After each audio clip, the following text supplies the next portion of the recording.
Bonjour à tous et bienvenue à Manchester. Aujourd'hui, je vais vous présenter notre projet. Nous avons réalisé ce court-métrage afin de vous faire découvrir la ville de Manchester, qui est actuellement un exemple de ville durable. Au 19e siècle, Manchester s'est énormément développé grâce à ses industries. Cependant, lors de la désindustrialisation, Manchester a su se relever en se tournant vers une vie plus durable et responsable. Très vite, elle deviendra la ville la plus verte d'Angleterre. Notre objectif est de mettre en lumière la réussite de Manchester afin de donner l'exemple aux villes et aux pays voisins.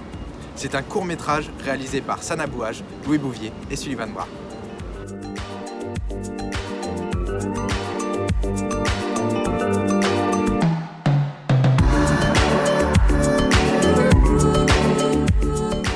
Manchester est une ville du Royaume-Uni.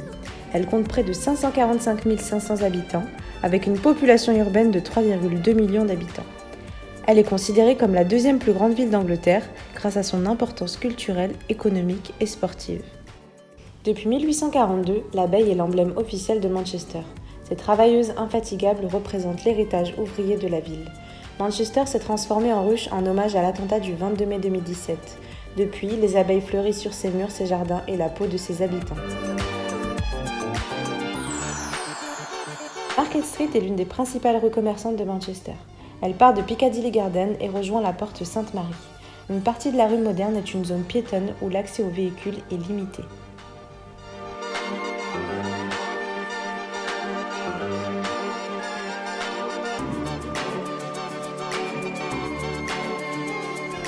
Au niveau de son architecture, Manchester est marquée par l'omniprésence des briques rouges.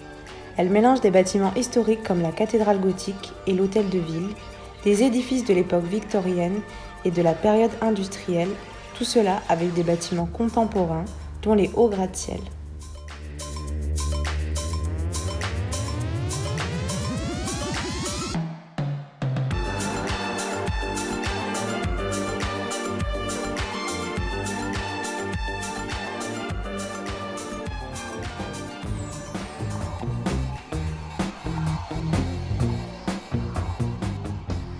Manchester est une ville importante culturellement. Elle héberge de nombreux théâtres, musées et salles de concert. La ville a aussi connu dans les années 80 l'émergence de divers groupes de rock tels que Oasis et The Smiths.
Manchester est aussi une ville étudiante qui détient deux universités. L'Université de Manchester et l'Université métropolitaine de Manchester, qui regroupent plus de 70 000 étudiants.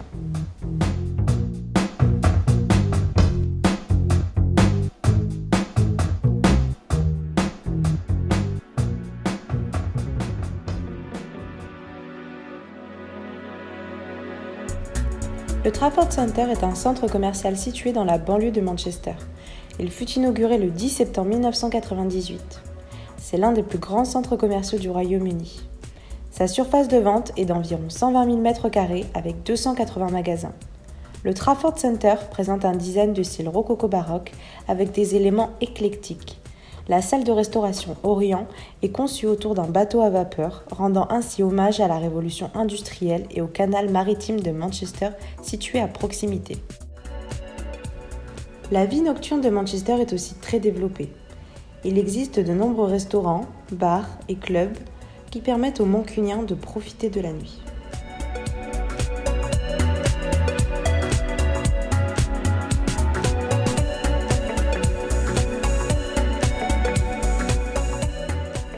Elle se démarque aussi par sa culture sportive représentée par Manchester United et Manchester City, récemment champions d'Angleterre.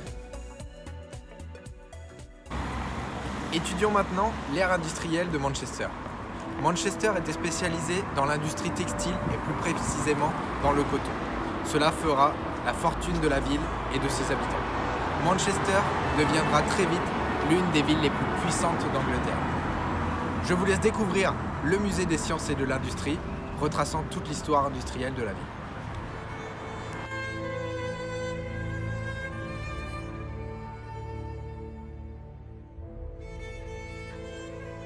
L'histoire de Manchester a vu passer cette ville d'un petit fort romain à une des plus importantes métropoles industrielles du Royaume-Uni et même du monde. Pour de nombreux historiens, le développement de l'industrie textile dans la région serait dû à un afflux important au XIVe siècle à Manchester de tisserands flamands. C'est au XVIIIe siècle que l'usage du coton se développe significativement.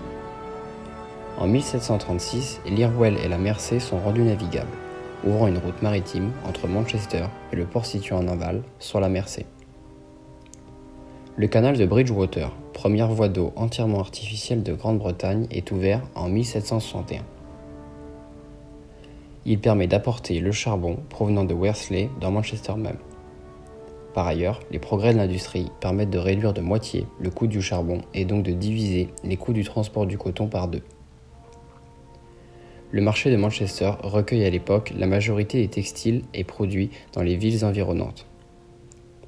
Une bourse de commerce est ouverte en 1729 et la présence de nombreux grands entrepôts facilite les échanges.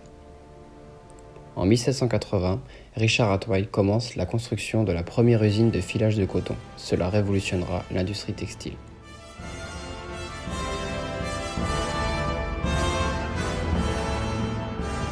Durant la révolution industrielle, l'histoire de Manchester est fortement liée à celle de l'industrie textile. La grande majorité des usines de filage de coton se situent alors au sud du Lancashire et au nord du Cheshire, et Manchester est le siège d'une importante industrie de travail du coton. Puis devient plus tard le plus important carrefour commercial pour les produits issus de cette industrie. Ainsi, Manchester se voit surnommée Cotton Police ou encore la ville des entrepôts durant l'ère victorienne.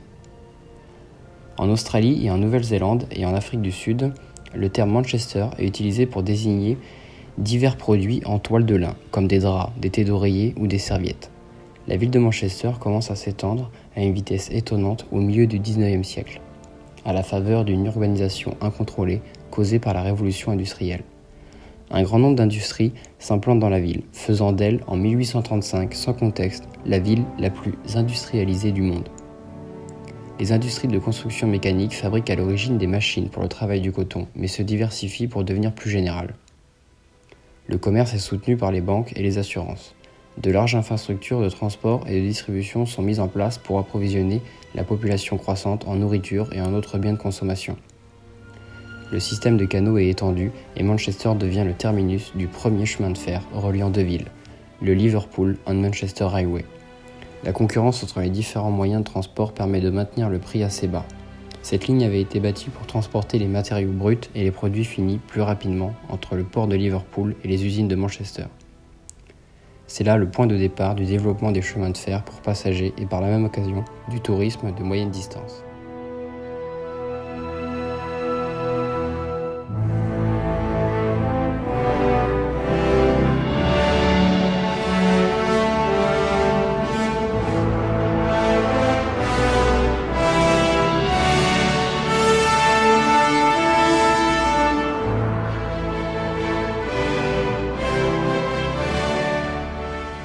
Manchester fait à cette époque preuve d'un dynamisme étonnant. Un dicton illustrant ce fort sens de l'innovation explique « Ce que Manchester fait aujourd'hui, le reste du monde le fera demain ». Manchester atteint certainement son âge d'or au cours du dernier quart du XIXe siècle. Plusieurs grands édifices publics de la ville, dont l'hôtel de ville, datent de cette époque. Si la révolution industrielle a fait la richesse de la ville, elle a aussi conduit une grande partie de la population à la misère. Ainsi, l'historien Simon Cama note que Manchester représente le meilleur comme le pire des extrêmes effrayants. Le nombre d'usines de coton de Manchester atteint un pic avec 108 unités en 1853.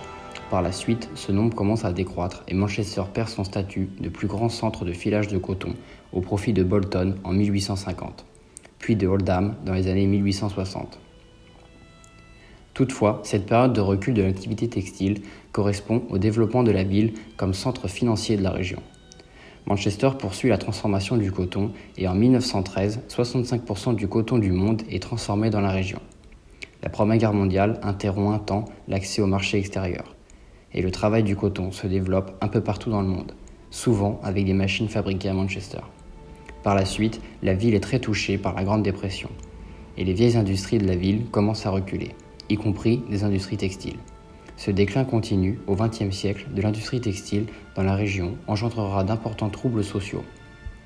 L'ère industrielle de Manchester est révolue, la ville a dû s'adapter et entamer peu à peu sa désindustrialisation.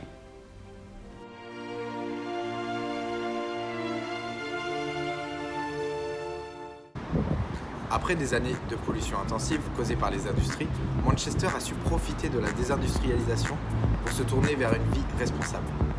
Les quartiers que nous allons voir, tels que Norton Carter, Ancoats et New Linton, sont des exemples de réhabilitation d'anciennes usines et de quartiers qui sont devenus éco-responsables.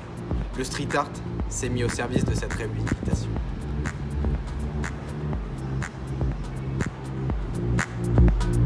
Calling out your name.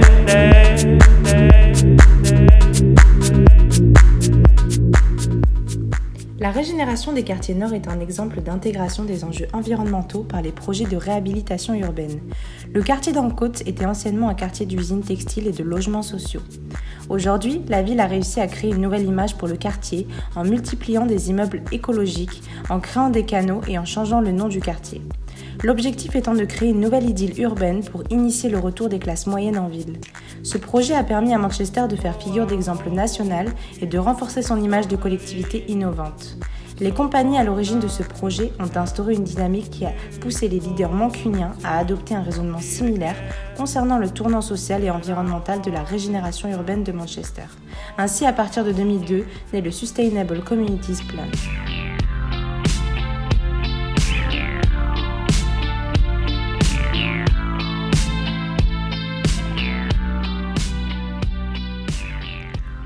Nous allons maintenant nous intéresser à l'histoire d'un édifice de Manchester qui illustre particulièrement la volonté de la ville de réhabiliter les vestiges de son passé industriel. Afflex, anciennement Afflex Palace, est un centre commercial situé dans les quartiers nord de la ville. Afflex & Brown a été créé dans les années 1860 comme une entreprise de fabrication de draperies à Oldham Street. À la fin du 19e siècle, l'entreprise jouissait d'une très bonne réputation. Cependant, l'activité a commencé à décliner à la fin de la Seconde Guerre mondiale. Le déclin continu de la région a conduit à la fermeture d'Afflex & Brown en 1973. Afflex Palace a été inauguré en 1982 par James & Ellen Walsh, dans le but de créer un environnement sûr permettant aux entrepreneurs de démarrer leurs activités avec des loyers modérés.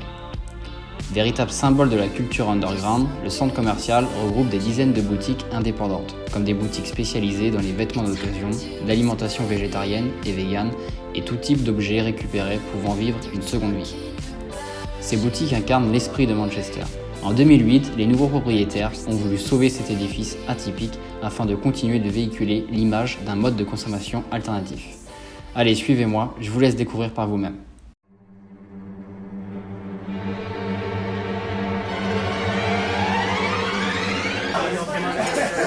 I think these guys want to play a song. Hey, hey.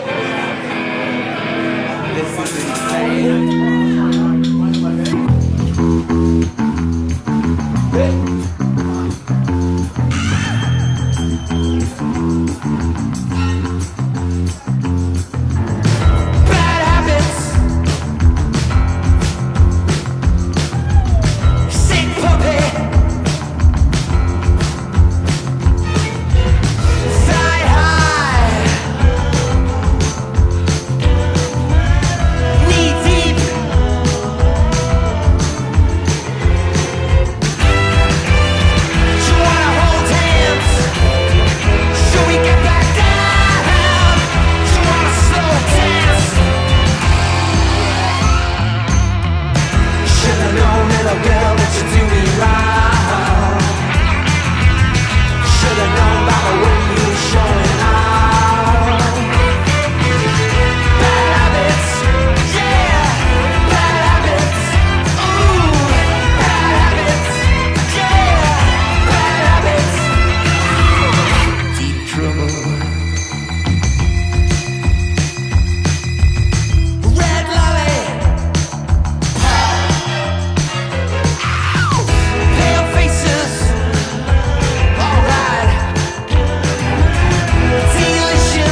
avons pu voir qu'Afleck est un exemple éco-responsable.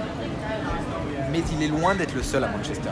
En effet, on peut y trouver des restaurants soucieux des animaux, avec des restaurants véganes, des restaurants végétariens, mais aussi des magasins spécialisés dans la récupération, qui là vont être beaucoup plus soucieux de notre environnement.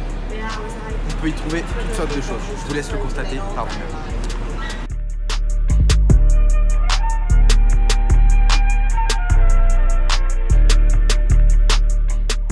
Au XIXe siècle, le Manchester Craft and Design Center était un bâtiment victorien servant de marché de poissons. C'est un endroit qui permet de découvrir l'artisanat et le design. Il abrite les œuvres de certains des artistes les plus talentueux de la région. Cette réhabilitation permet de promouvoir l'art à travers la ville de Manchester. Ce projet permet d'initier la croissance d'entreprises créatives, prospères et durables.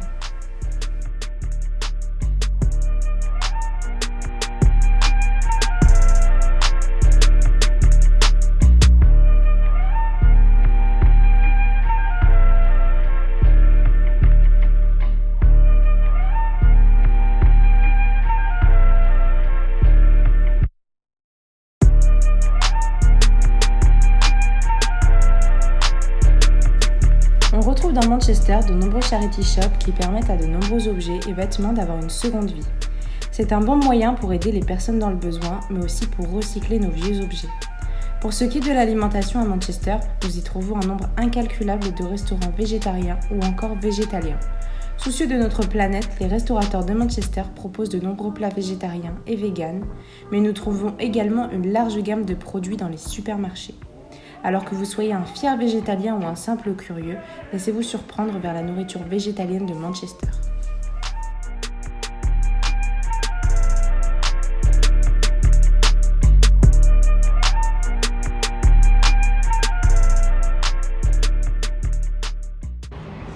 Regardons de plus près quelques actions mises en place par la ville de Manchester qui lui ont permis de devenir la ville la plus verte d'Angleterre. Le Sustainable Community Plan a été mis en place à Manchester. C'est une stratégie qui vise à mettre en place des actions qui vont profiter à tous ceux qui vivent, étudient et travaillent à Manchester. Un projet de 3,5 millions de livres a été mis en place pour mettre des bus hybrides dans la ville et dans les alentours pour le transport scolaire. Le réseau de transport de Manchester fournit plus de 216 millions de trajets verts par an. D'autres actions ont été mises en place dans la ville. Des panneaux solaires sur les poubelles ou bien des agents qui quotidiennement verbalisent les personnes jetant leurs mégots dans la rue. Une amende à hauteur de 80 livres leur est réclamée. La ville fait aussi en sorte de favoriser le vélo en mettant en place des bornes calculant le nombre de passages en vélo par an et par jour.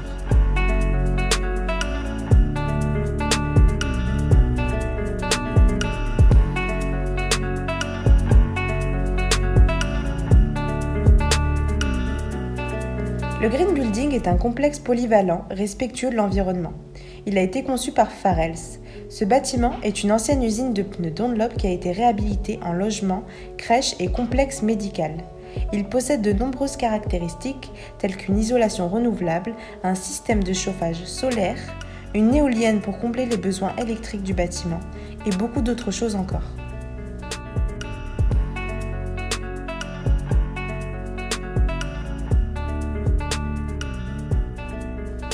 La CIS Tower est un gratte-ciel qui a pour principale caractéristique un système sophistiqué de production d'énergie.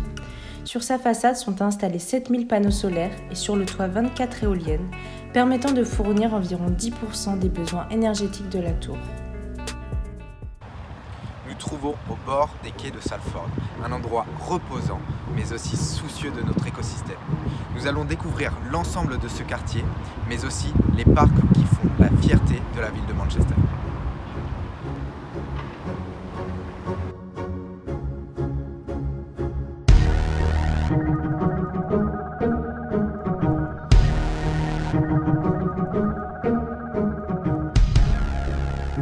Salford Quay est un quartier de Salford dans le Grand Manchester.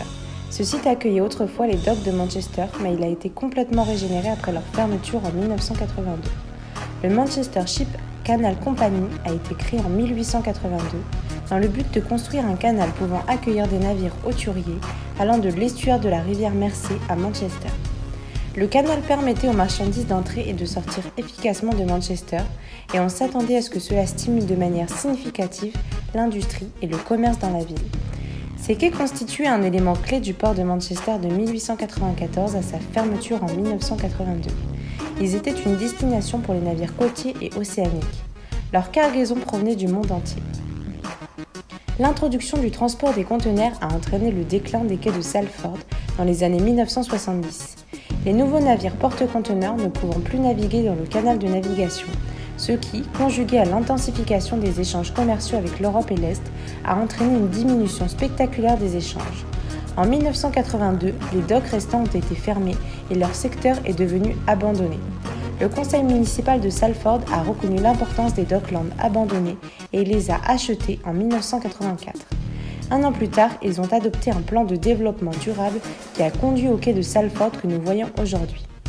Désormais, Salford Quay abrite des bâtiments emblématiques du Royaume-Uni. Les quais ont été réhabilités de façon durable et responsable, ce qui a permis d'utiliser ces anciens quais à bon escient. Salford Quay est une destination unique pour les divertissements, les sports, les arts et la culture, avec plus de 7 millions de visiteurs chaque année, ce qui en fait l'une des destinations les plus populaires du Nord-Ouest et l'une des places éco-responsables de Manchester.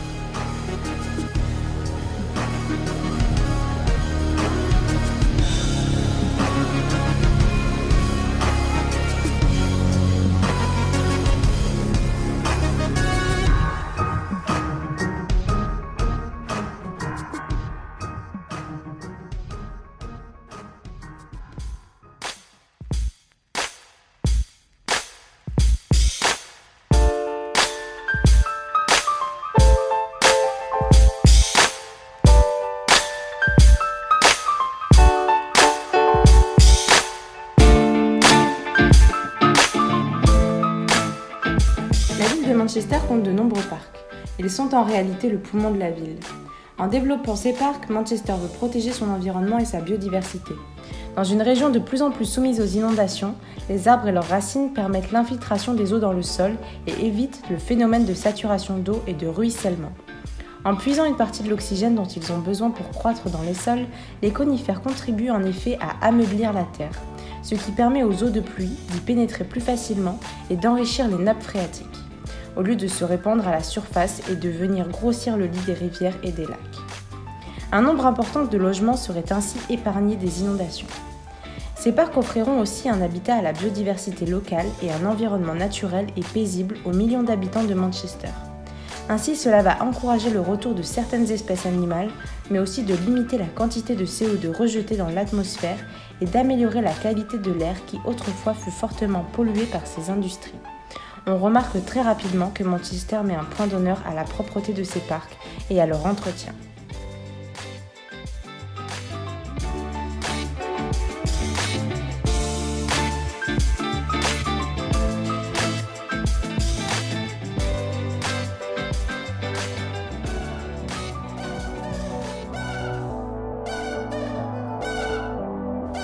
Eaton Park couvre une superficie d'environ 263 hectares. C'est le plus grand parc du Grand Manchester et même d'Angleterre et l'un des plus vastes parcs municipaux d'Europe. Eaton Park est vendu au Manchester City Council en 1902 par le comte de Wilton afin d'offrir un espace de loisirs aux habitants, rôle qu'il conserve encore aujourd'hui. Le parc a été rénové par le biais d'un projet en partenariat avec l'Heritage Lottery Fund et le Manchester City Council pour un montant de 10 millions de livres sterling. Certains bâtiments datant du XVIIIe siècle ont été restaurés à cette occasion. Par ailleurs, le parc contient un circuit de golf, des cours de tennis, un lac navigable, une ferme, un circuit de pitch and putt, des bois, des jardins et un observatoire.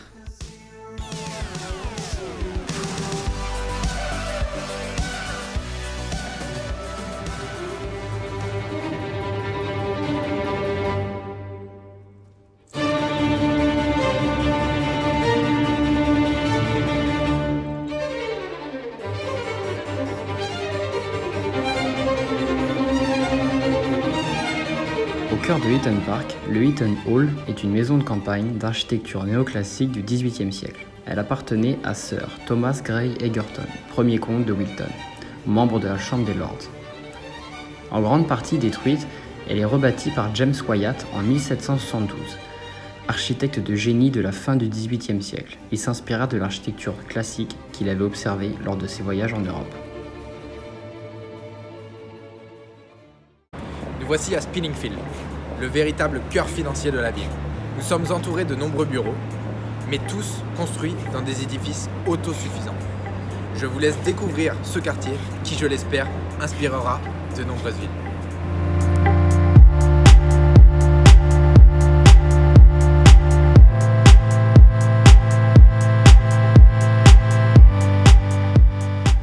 Situé au cœur de Manchester, Spinningfields est l'un des projets de revitalisation urbaine les plus réussis d'Europe, créant ainsi un tout nouveau quartier responsable. Avec plus de 165 organisations de services financiers et commerciaux de classe mondiale, Spinningfields est une destination dynamique avec des marques de mode de luxe internationales, des restaurants et des bars. En 2015, une nouvelle initiative d'alimentation de rue a été annoncée et s'intitule The Kitchen. Elle accueillera un certain nombre de commerçants locaux dans ce quartier. Il est donc intéressant de voir que Spinningfields a su à la fois lier environnement et développement.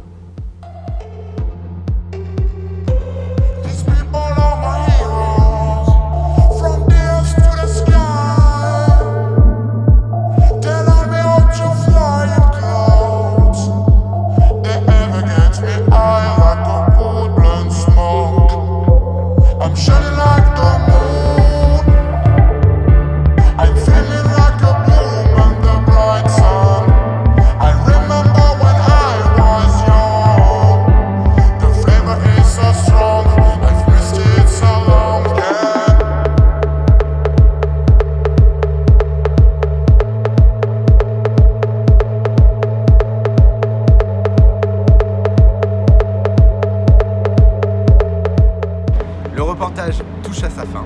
Merci de nous avoir suivis et écoutés. Vous pouvez nous rejoindre sur nos réseaux sociaux, la page Facebook et Instagram Welcome to Manchester. Merci à tous et à bientôt.